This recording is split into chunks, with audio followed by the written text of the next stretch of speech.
So I opened up one of my Word documents. This is just a file that I have at DIYbookformats.com, and I've added in a poem so that we can play around with it. Basic formatting stuff. This is already set up in 6x9, and the margins are probably about 0.6 or 0.7, which is how I usually like them.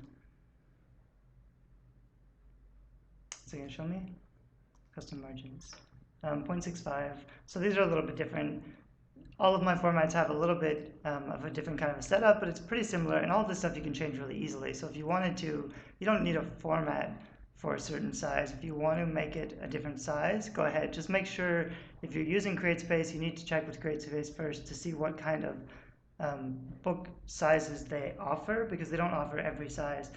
For some poetry books, you might want to go bigger. You might want to do, I would never do like an 8.5 by 11, just because I don't think it's bookish. I think it's too much like something you printed out at home. But something like 8.5 by 10 or something like 8.5 by 8.5, which is a square shaped, that could work okay for poetry depending on what you do.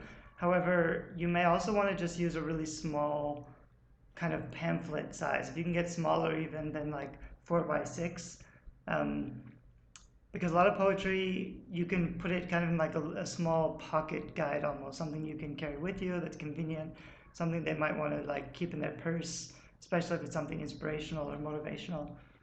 But I'm going to leave that alone. And basically, you'd want to set up for every poem, you probably have a title. You might have an author name or a subline or something like this. I've just used styles so that this is heading 1. Oops, this is a quote, so that every time I set up a new poem, I'm going to copy this one, because you would just post all your poems in here at first, but then you'd have to go through and add the styles. So if this was a regular, if you just pasted it in here, it would look something like this, just a main body text, and then I would just use the styles that I set up to go to heading 1. And these styles, I have some built into my templates, but you're going to want to change these anyway. So for the heading, I'd want to choose a font that really matches my book cover design and also the style or the genre of poetry that you're writing. So for romance, you might do something like a script.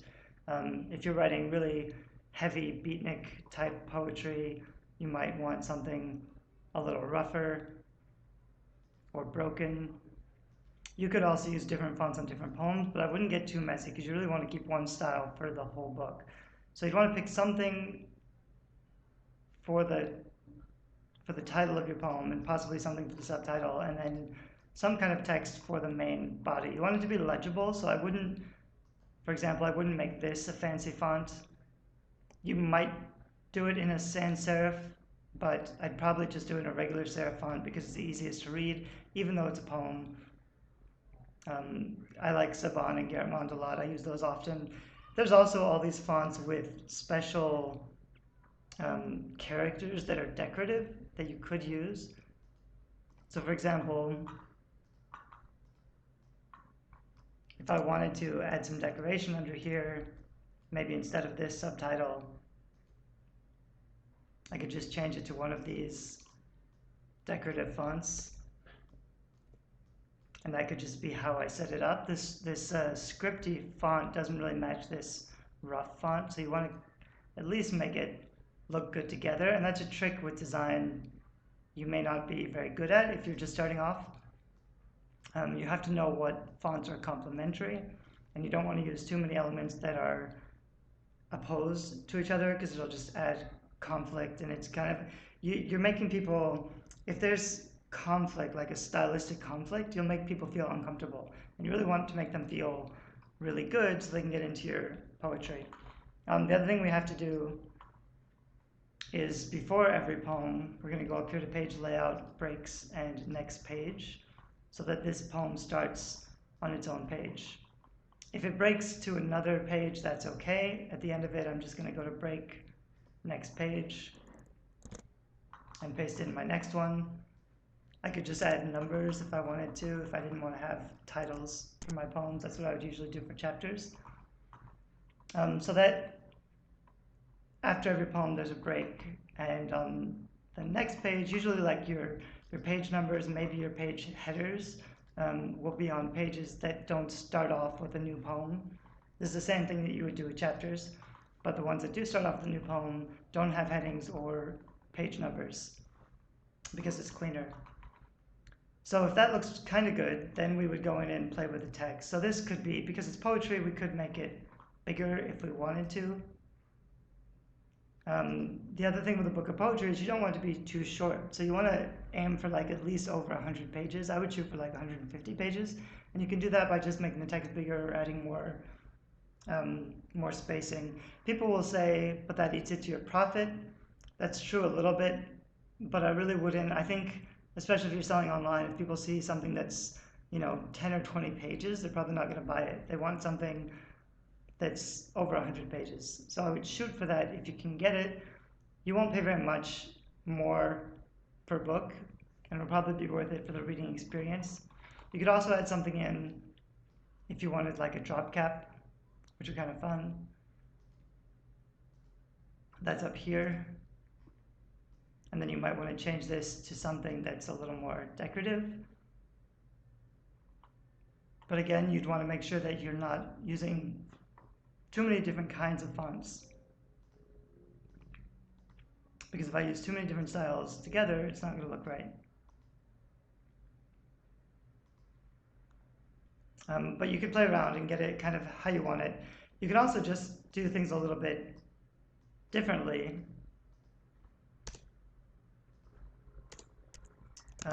For example, you can do this a lot better in InDesign actually. If you wanted to turn this poem into a shape,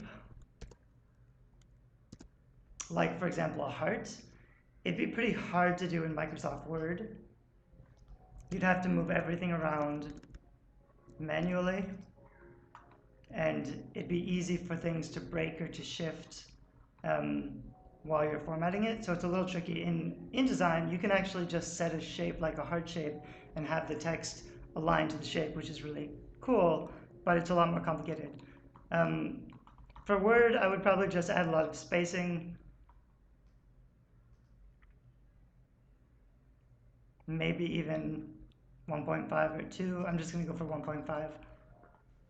I might do something like make the first line uppercase.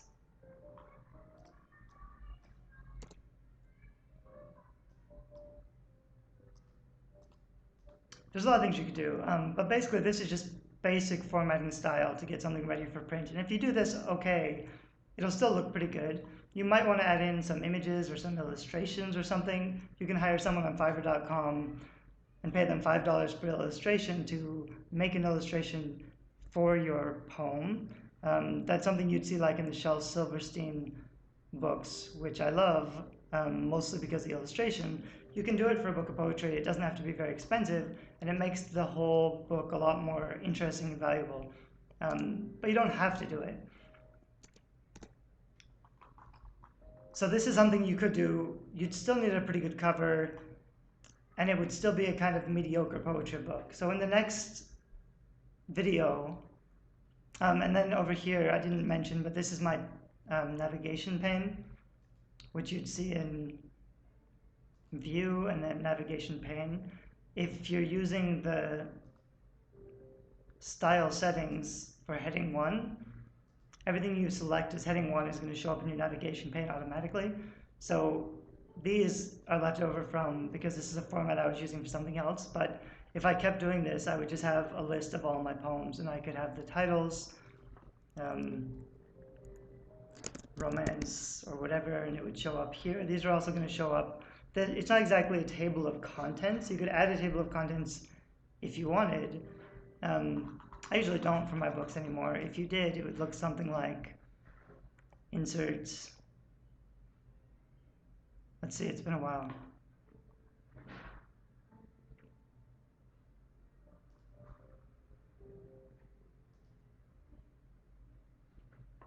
No, okay, I don't remember where to put it in. I have that in another video. But you could add a table of contents. It'll show up in your ebook right away automatically if you have this part set up right. But in the next book, we're going to talk more about high-level design, designing word art with your poetry. There's word art in Microsoft Word. Like I could take some of this stuff. Let's see. And go to word art and pick something like this. I wouldn't, because all this art is kind of cheesy and really old-fashioned. If you were very careful, you might be able to come up with something that looks okay, but I probably wouldn't play with the word art in Microsoft Word because it's just really kind of ghetto and old-fashioned and doesn't look very good. So there's other ways to make better looking graphics out of your poems, and that's what I'm going to cover in the next video.